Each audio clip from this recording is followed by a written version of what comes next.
Oke, saya mulai ya. Assalamualaikum warahmatullahi Yo, wabarakatuh. Untuk hari ini kita sudah masuk ke materi yang kedua, yaitu metode ilmiah, tapi yang bagian 2. Yang kemarin yang bagian 1 sudah masuk materi itu, cuma karena kemarin itu tuh mati-mati listrik, akhirnya yang untuk MIPA 1 itu videonya nggak jelas. Terus akhirnya yang tak share ke grupnya kalian itu yang punyanya MIPA 2, tapi nggak masalah. Intinya sama. Nah, kemarin kan kita sudah next. Ini udah materi metode ilmiahnya. Mana ini? Bentar. Tak lihat dulu PPT-nya.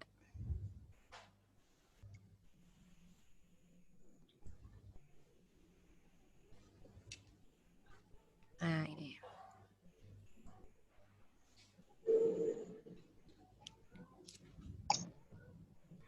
Oh, belum share screen ya?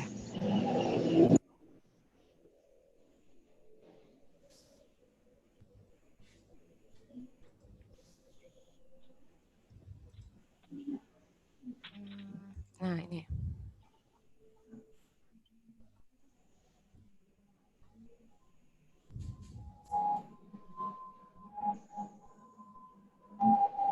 Kelihatan nggak di situ? Nah, mengingat kembali materi yang minggu kemarin, itu masih ingat apa tidak 8 tahapan metode ilmiah. Dulu kalau SMP kan ada 5, kemarin saya sudah bilang. Nah, untuk yang SMA ini kita ada 8, jadi nanti akan lebih rinci lagi. Pokoknya ini harus dieling-eling, kalian harus ingat, kalian harus hafal. Yang pertama observasi, 2 merumuskan masalah, 3 mengumpulkan data, 4 merumuskan hipotesis, yang kelima eksperimen, kemudian ada analisis data, kemudian menarik kesimpulan, dan terakhir kalian harus publikasikan itu hasil penelitiannya seperti apa. Entah itu dipublikasikannya dalam bentuk jurnal, atau itu nanti di print, ditaruh di perpustakaan, nah itu nanti biar ada manfaatnya, biar orang lain tahu kalau penelitian kalian itu ada. Nah, kayak gitu. Oke, ini 1, 2, 3, 4, 5, 6, 7, 8. Kalau seandainya ini saya tutup, wes, siapa yang bisa menyebutkan 8 tahapan metode ilmiah tadi? Kalau ada yang bisa menyebutkan 8-8-nya utuh, nanti nggak usah ikut ulangan, nilainya metode ilmiah dapat 100 ulangannya. Yuk, siapa yang bisa? Yuk, siapa yang bisa? Silahkan disebutkan 8 tahapan metode ilmiah, nanti nggak usah ikut ulangan metode ilmiah nilainya 100.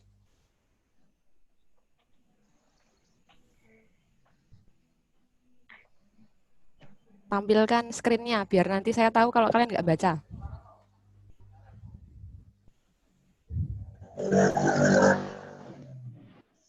Yuk, siapa yang berani? 8 tahapan metode ilmiah.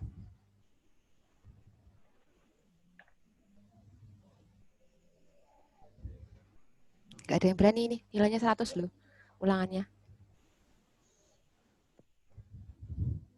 Saya hitung sampai 5. 1, 2, 3, 4, 5. Dit. Oke. Kalau enggak, berarti saya teruskan.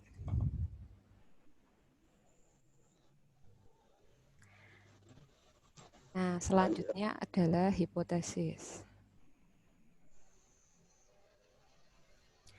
Ya, 8 tahapan metode ilmiah. Yang kemarin itu kita sudah membahas observasi, sudah. Kita sudah membahas 1, 2, 3, nah 4 itu udah. Tapi kita masih harus paham tentang hipotesis. Hipotesis masih ingat enggak? Hipotesis itu adalah kesimpulan sementara dari suatu penelitian. Nah, jadi nanti untuk hipotesis itu nanti ada 2, hipotesis nol dan hipotesis alternatif. Hipotesis alternatif itu nanti penulisannya boleh HI atau H1 atau HA. Jadi nanti kalau kalian melihat logo HA atau H1 itu sebenarnya sama saja. Kemudian hipotesis nol nanti boleh angka 0 boleh atau huruf O itu juga boleh. Tapi diawali dengan huruf H. Masih ingat tidak untuk ciri-ciri hipotesis nol itu seperti apa? Ada yang masih ingat? Untuk hipotesis nol itu diawali dengan kata tidak ada. Biasanya ciri-cirinya itu. Nanti untuk hipotesis alternatif, ciri-cirinya adalah menggunakan kata ada. Nanti diteruskan oleh judul penelitiannya. Nanti bisa, sepertinya gitu. Selanjutnya adalah tentang eksperimen. Jadi hipotesis udah, sekarang kita fokusnya ke eksperimen. Untuk eksperimen ini nanti, nah ini, fungsinya eksperimen itu apa? Fungsi dari eksperimen itu adalah untuk menguji hipotesis yang telah kita buat. Pokoknya kita harus ingat bahwa yang namanya hipotesis itu tidak harus terbukti. Hipotesis itu boleh salah, karena yang namanya hipotesis itu kan kita istilahnya itu mutusi di awal. So iya iya. Jadi menurut saya penelitian saya ini pasti terbukti. Ternyata tidak terbukti ya nggak masalah. Yang namanya penelitian itu sebenarnya itu hanya untuk membuktikan apakah ini beneran terjadi atau tidak, seperti itu. Nah, untuk eksperimen sendiri ini harus direncanakan dengan matang sesuai metodenya. Kalau metode penelitiannya ini nih gagal, maka biasanya nanti sampai bawah itu tuh rentetannya panjang, akhirnya malah tidak menjawab tujuan sama sekali, tidak menjawab rumusan masalahnya juga, dan akhirnya penelitiannya cuma sia-sia, cuma membuang-buang waktu. Jadi yang namanya ketika kalian mau penelitian itu, kalian harus benar-benar fokus apa yang mau kalian lakukan, metodenya seperti apa, langkah kerjanya bagaimana, alat dan bahan yang harus disediakan apa. Itu kalian harus benar-benar siapkan dulu. Selanjutnya,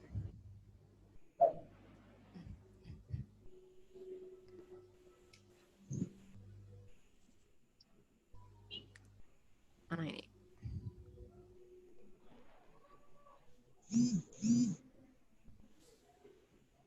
Bentar, ini kok ngadat lagi nih. Eksperimen, oh ini.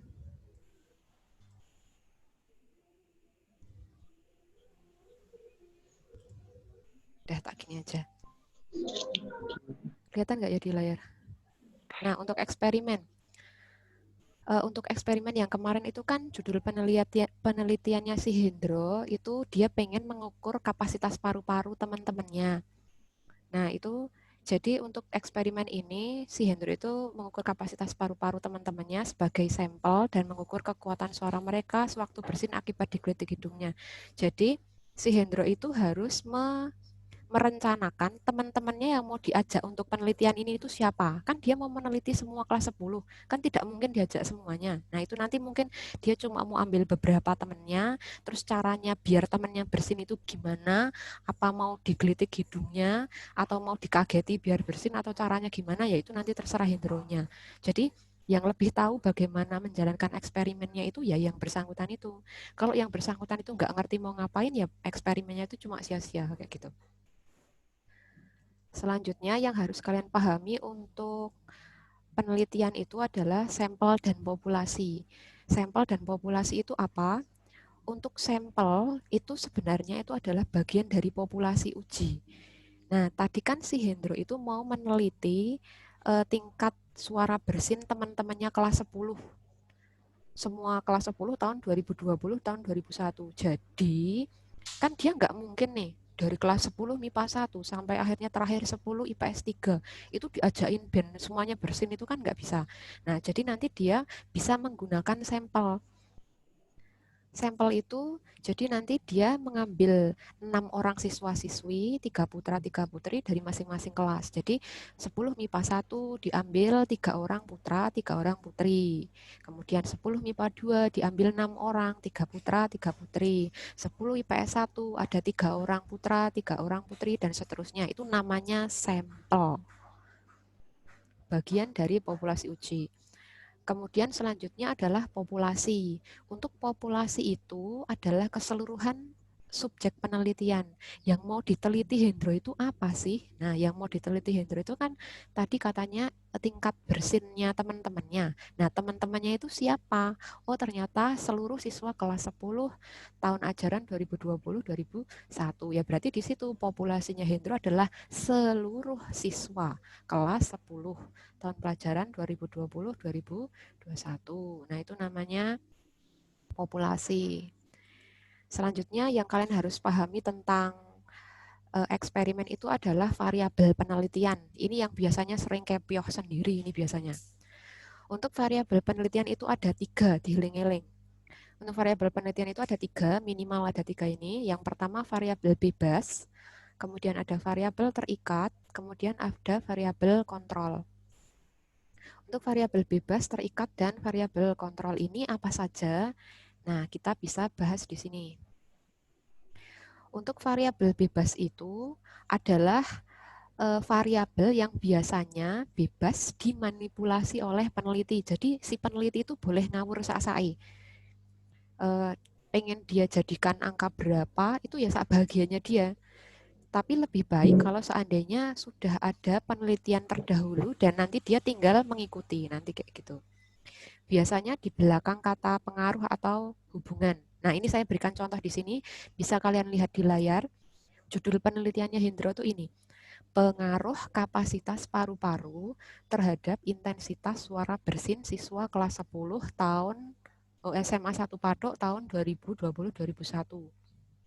Variabel bebas tadi dikatakan bahwa biasanya di belakang kata pengaruh atau hubungan.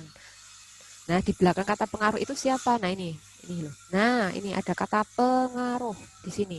Nah, di belakangnya itu adalah kapasitas paru-paru. Nah, itu berarti adalah variabel bebasnya.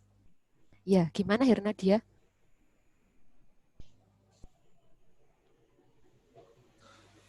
Mau tanya apa? Gimana? Nggak jadi?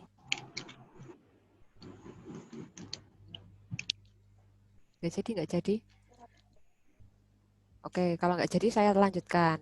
Tadi kan variabel bebas sudah variabel yang di situ bebas dimanipulasi oleh si peneliti itu sendiri. Nah, untuk yang variabel terikat itu variabel yang dipengaruhi oleh variabel bebas. Biasanya di belakang kata terhadap atau dengan. Jadi silahkan diperhatikan judulnya, pengaruh kapasitas paru-paru terhadap intensitas suara bersin siswa kelas 10 SMA 1 Patok tahun pelajaran 2020-2021. Berarti variabel terikatnya itu di belakang kata terhadap atau di belakang kata dengan.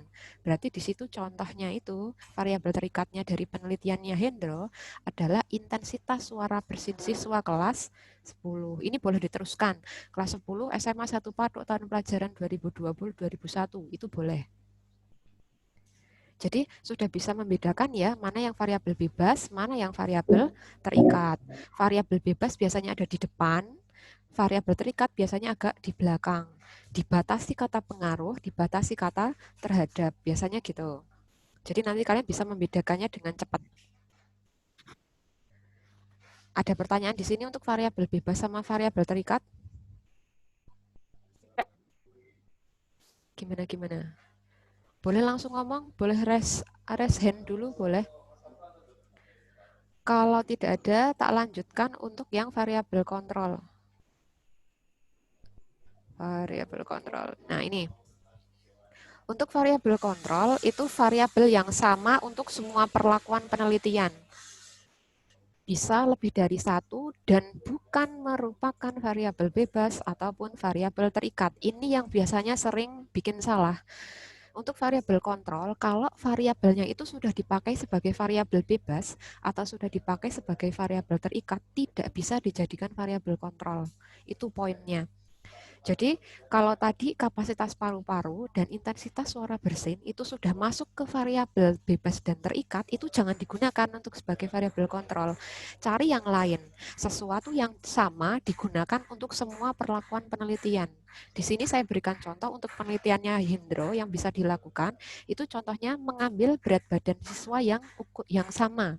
Contohnya gini, untuk 10 MIPA 1, siswi-siswi yang digunakan yang berat badannya kurang lebih hampir mirip, umpamanya berapa ya?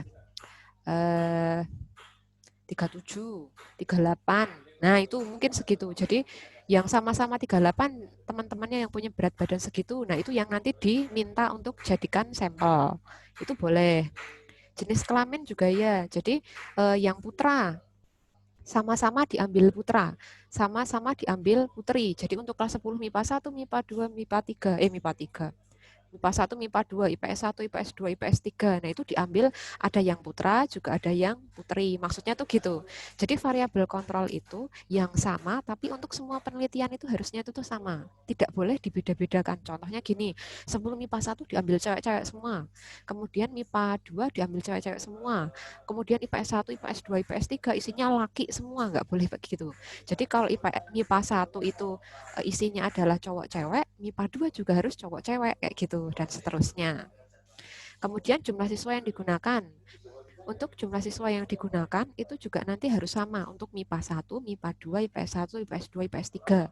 Tidak boleh MIPA 1 jumlahnya 10 orang, MIPA 2 cuma 3 orang, IPS 1 cuma 1 orang, IPS 2 kemudian 8, nah itu nggak boleh. MIPA 1 kalau di situ 7, MIPA 2 juga harus 7, IPS 1 juga harus 7, IPS 2 dan seterusnya juga harus 7. Jadi di situ sesuatu yang sama untuk semua perlakuan penelitian seperti itu. Jadi untuk variabel kontrol ini silakan hati-hati. Nah, ada pertanyaan tidak tadi untuk menentukan satu. Nek rumusan masalah kemarin sepertinya itu tidak ada masalah. Intinya menggunakan kata tanya diakhiri dengan tanda tanya. Itu harus seperti itu. Itu rumusan masalah ya. Kemudian untuk tadi kita ulangi yang hipotesis nol sama hipotesis alternatif ya. Kalau hipotesis nol diawali kata tidak. Contoh, tidak ada hubungan apa namanya tadi, kapasitas paru-paru dengan intensitas bersin. Nah, itu seperti itu. Itu hipotesis nol. Kalau hipotesis alternatif menggunakan kata ada, berarti ada hubungan atau ada pengaruh kapasitas paru-paru dengan intensitas suara bersin. Nah, nanti begitu.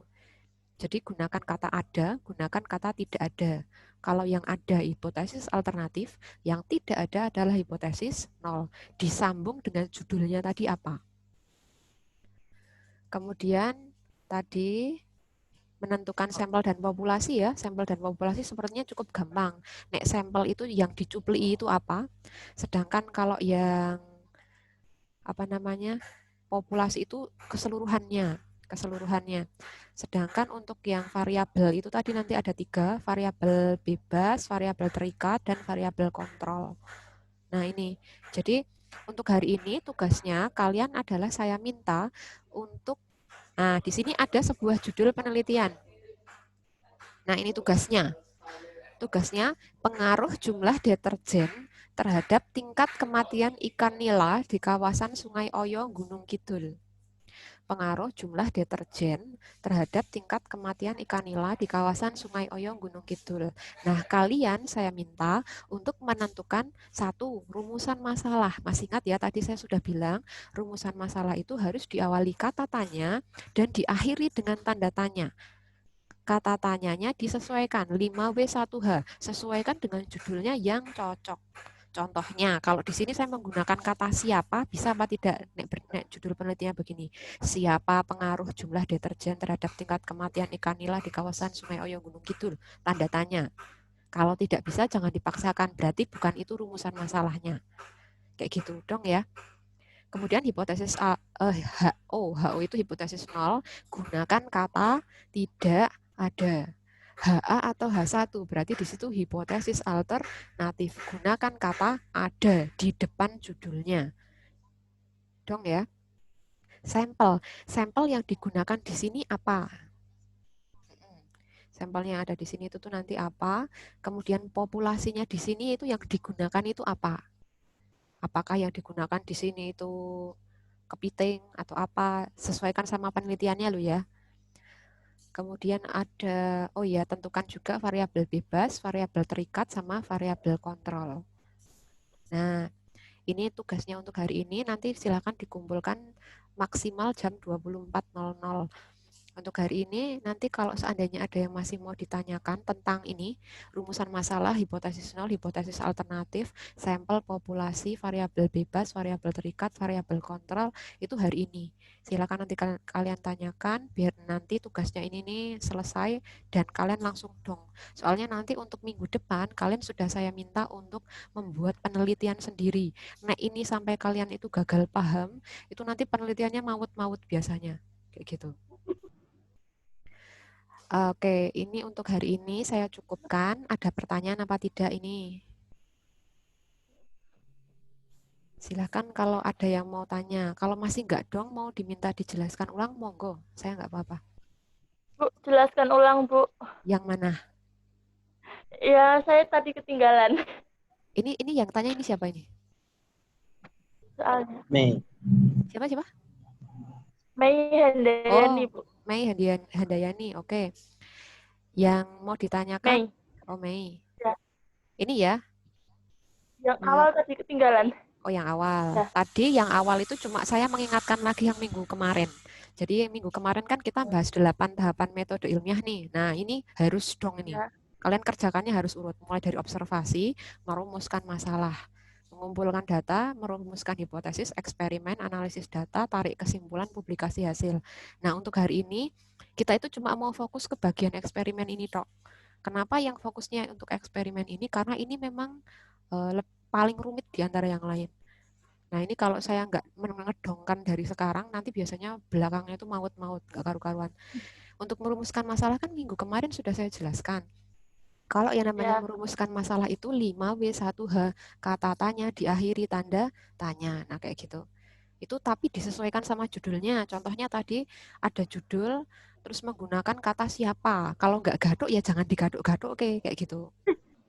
Ya. Kalau menggunakan kata kapan, itu gaduk enggak. Kalau enggak gaduk, ya jangan digaduk-gaduk kayak gitu.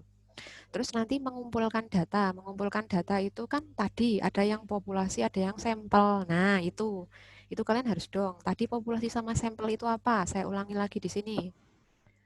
Nah, yang namanya sampel itu bagian dari populasi. Populasi itu keseluruhan subjek penelitian. Sampel itu yang mau digunakan saja itu tuh apa? Kalau yang mau digunakan itu cuma kacang hijau, beberapa biji, ya berarti itu sampelnya. Umpamanya kacang hijau yang digunakan ada 6, ya berarti itu 6 itu adalah sampelnya. Tapi populasinya adalah seluruh kacang hijau. Ya, nah, kayak gitu. Jadi kalian harus ngerti mana yang sampel, mana yang populasi, gitu. Untuk populasi sama sampel kayaknya sudah dong. Itu data ya. Sekarang merumuskan hipotesis. Masih ingat tadi hipotesis itu ada dua. Hipotesis nol, hipotesis alternatif. Hipotesis nol menggunakan kata tidak ada. Hipotesis alternatif menggunakan kata ada.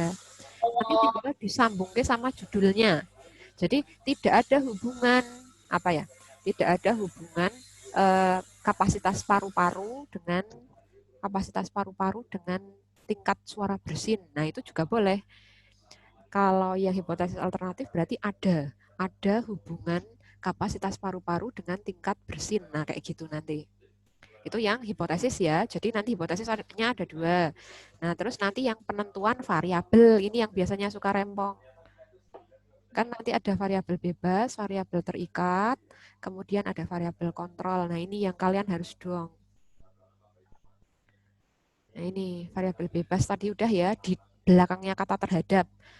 Kemudian, nah ini, nih, variabel bebas itu di belakang kata pengaruh dan di belakang kata hubungan.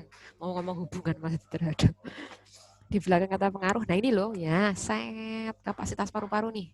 Di belakang kata pengaruh kan kapasitas paru-paru, berarti itu variabel bebasnya. Kayak gitu. Sesimpel itu gitu loh. Tapi kalau nggak dong, ya cendera dong tenan. Itu variabel bebas kayak gitu ya. Pokoknya di belakang kata pengaruh, di belakang kata hubungan. Jadi kalau judulnya ada kata hubungan, opo, berarti di belakang kata hubungan itu apa? Nah, berarti itu yang diambil. Dibatasi kata terhadap atau dibatasi kata dengan. Nek wis muncul kata terhadap atau muncul kata dengan, ya udah berhenti di situ. Jangan dibablasin sampai belakang kayak gitu. Variabel terikat, ini saya ulangi lagi. Nah, tining. Nah, ini. Variabel terikat itu ini dibatasi kata terhadap atau dengan nih terhadap. Nah, di belakang kata terhadap itu apa ya? Itu berarti variabel terikatnya. Sampai titik di belakang. Nah, itu tuh apa? Intensitas suara bersin siswa kelas 10 SMAN 1 Patok tahun pelajaran 2020-2021. Nah, itu variabel terikatnya. Kayak gitu. Sesimpel itu. Tapi nek radong ya radong tenan. Nah, yang rempong itu adalah variabel kontrol. Untuk variabel kontrol tadi saya sudah bilang, kalau itu sudah variabel bebas, kalau itu sudah variabel terikat, jangan digunakan untuk kontrol. Biasanya yang namanya kontrol itu adalah sesuatu yang sama untuk semua perlakuan. Jadi contohnya di sini tadi kan saya udah bilang berat badannya. Kalau kalian mengambil 10 MIPA 1, berat badannya rata-rata adalah 48. 48, gede. Untuk yang rata-ratanya 48, berarti MIPA 2 juga harus yang rata-ratanya juga 48. Jangan yang MIPA 1 itu isinya yang 43 semua anaknya, nanti yang MIPA 2 isinya yang 48. IPS 1 nanti yang 50, 53 dan seterusnya. Wah, itu nanti datanya maut-maut itu nanti kadang.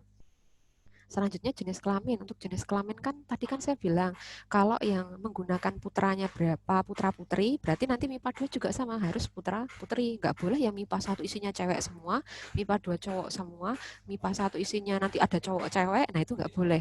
Harus sama antara MIPA 1, MIPA 2, IPS 1, IPS 2 dan IPS 3. Itu harus sama.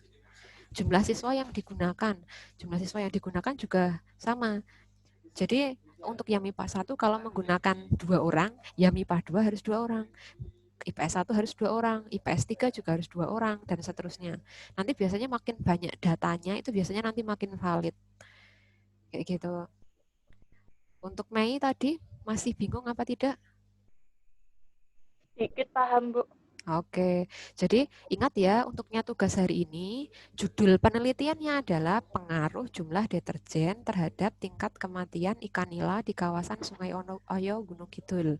Kalian saya minta untuk menentukan rumusan masalahnya, hipotesis nolnya, hipotesis alternatifnya, sampel, populasi, variabel bebas, variabel terikat, variabel kontrol. Nanti kalau masih ada yang bingung silahkan boleh japri. Jadi kalian boleh nanya, Bu, ini benar seperti ini apa enggak? Nah, itu boleh. Tapi kalau kalian belum garap terus tiba-tiba Bu, berarti variabel bebasnya apa? Nah, lah itu tugasmu kok malah nanya saya kayak gitu loh maksudnya. Kalau kamu sudah menentukan tapi habis itu tuh nanya boleh. Tapi kalau kamu belum belum mikir tapi udah nanya duluan, nah kayak gitu. Oke, untuk hari ini sudah mudeng ya semuanya? Halo, halo, halo. Ya, Bu. Oke. Kalau sudah Ya, dong, halo, sudah mudeng. Ya, kalau sudah mudeng, nanti ini penugasannya kalian nanti tulis di buku tulis. Pertama yang paling atas ditulis judulnya dulu. Judulnya ditulis pengaruh jumlah deterjen bla bla bla. Kemudian bawahnya RM, rumusan masalahnya apa. Kemudian H0, hipotesis nolnya apa. Bawahnya hipotesis alternatif, sampelnya apa, populasinya apa, variabel bebas, terikat, kontrol kayak gitu. Gunakan imajinasi kalian. Kalau kalian mau membuat penelitian ini, maka kalian akan bagaimana? Kayak gitu. Oke, dong ya. Ya, kalau sudah paham, saya akhiri untuk pertemuan hari ini. Kalau nanti ada yang nggak mudeng, silakan japri. Wabillahi taufik wal hidayah. Wassalamualaikum warahmatullahi wabarakatuh. Waalaikumsalam Waalaikumsalam warahmatullahi wabarakatuh.